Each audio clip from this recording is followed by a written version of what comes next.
rabbited joint. I like rabbited joints. I like 45s. But you know, 45s, they're just so easy to make. These are the same length and width as the hive body, and everybody can see what happened there. I mean, there's no need to saw it out and waste all that time. But how tall is that? 3 inches? Yeah. Looks like 2. You got to talk to him louder so he can hear you. Yell at him, he don't care.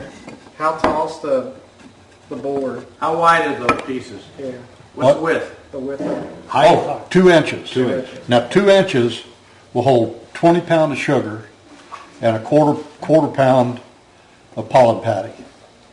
I think farmer uses half inch because he had half inch. Yep. Use what you got. Yeah. And Why is eighth too small? I don't see where it makes any difference at all, as long as you lose at least a quarter. Right.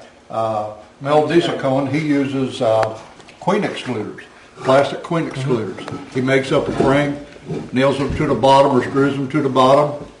It's done. Now, what we have found is during moving these around and everything, there's a lot of sugar that sifts through the body.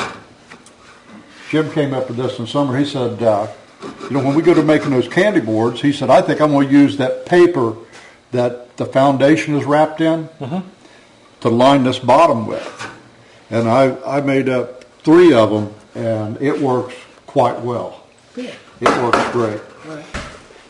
When I was combining 2 hives, put that on top of the frame just like you would newspaper. Well, newspaper, it takes sometimes a while, depending on the size of the colony, on how long it takes them to dissolve that newspaper. But this stuff, they just, I don't know if they eat it or they just chew it up. But I mean, it smells like wax, because and it actually would be more hygienic for the bees to use something like this for combining than it would be newspaper. And this works real good for the candy board. I don't double it no more than what need be. And then once the candy, once you put the sugar in there and it's cast, by cast I mean firms up enough so that you can move it, then you just trim it outside edge off. But you put your sugar in there, that hole, this has a 5/8 hole in the end.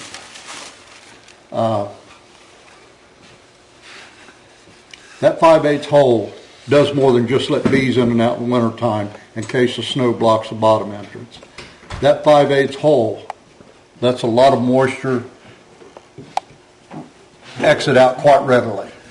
And actually, right here where this hole is, we're going to scoop out the sugar in that area. So the warm moist air that doesn't condense on the bottom of the candy board can exit up through that hole and out that. Now you put an outer cover, inner cover, on top of this. Okay, now what happens there is that hole is partially visible. Okay, there's no obstruction for that warm, humid air to trap it in there. Now, if you don't have that, now that warm, humid air it'll create in that chamber and have to duck down to come out. So the hole in the candy board performs a whole lot more than just letting the bees out in the winter time. Just picked them up last week and they are Good green. Yeah, good. How long has that been sitting there? well, these, I'll give you this before you go. Stack them up. I don't guarantee you're going to be cutting around. Good price? I can't remember. 44. Hang on for a minute, then put it in Woodfield here now. The reason I bought this deep over here is that candy board's going to be sitting right on top of it. Through the winter, whenever you start feeding this screen is going to drop down directly on top of the frames. And then you get in there to look and you raise it up. Oh, okay, everything's going good. Well, the bees are just all over it again. So when you set that down, you're going to mess with a lot of bees. So you don't want to pick it up? I mean, why would you need to pick it up? Well, Inspect underneath it. you got to get in there to see what's happening. You want to check and see if the bees are in the center. I don't even look. But if you want to look, you should use those spacers. Yeah, Killer bird. yeah.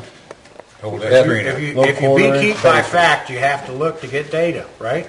Yeah. If you do things by fact, you have the facts or data. If you don't look, you don't know how everything's going. I just lift the top up and look in there. If I got bees milling around in there, that tells me, if I can see the bees, that tells me that I need to check them again in another couple of weeks just to make sure they haven't eaten all that sugar. We had some of them. We overwintered just some single deeps, just like you got right there. And they actually ate the candy, all of it. And Jim Farmer, I think, had the idea of making the little candy bricks. So I would just open up the lid, chuck another brick in there, and close it up again real quick. You can do that in the dead of winter when it's screaming cold out. Throw You it back in that tray there? Yeah. There's 16 pounds of sugar in there. We're going to add 3 cups of water. Just whenever you're ready. It works out to 1.5 ounces per pound. Okay. Did everybody catch that? 1.5 ounces For a pound of sugar. When I started, I bought a 40 bag of soybean. When the candy sets up around it, then we'll take it out. And when I got to mixing it up, Now, that's our next, yeah, go ahead. It is hard Put it up, because yeah. when they say something, we can go back and look at the time. Yeah, it is, isn't it? Yeah. It really is. And they'll show us it's something That like would be very possible, wouldn't it? and then you go and look at this.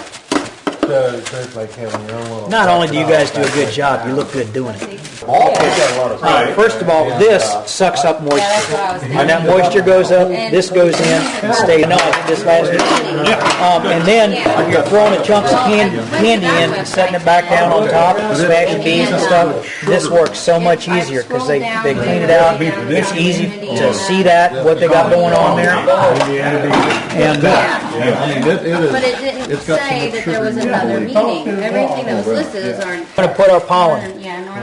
Northern. We're not going to put the pollen in it this evening because I'm concerned about the pollen going bad between now and the time you actually use it. So the pollen is going to stay in the little plastic bag until you actually set the candy board on, and then when you set the candy board on, you dump the pollen in, and you can make pollen patties or however. Okay. It seems to be. And they don't need it till the That's good spring, stuff. right? Honeybee humping. They don't need the pollen. Probably not. What the, how But much a gallon spring of for stuff them costs? is the end of February, beginning of March. It isn't that good, Expensive? a 25-pound, 10-pound box or a 25-pound bag of it was only like $15, $18 or so.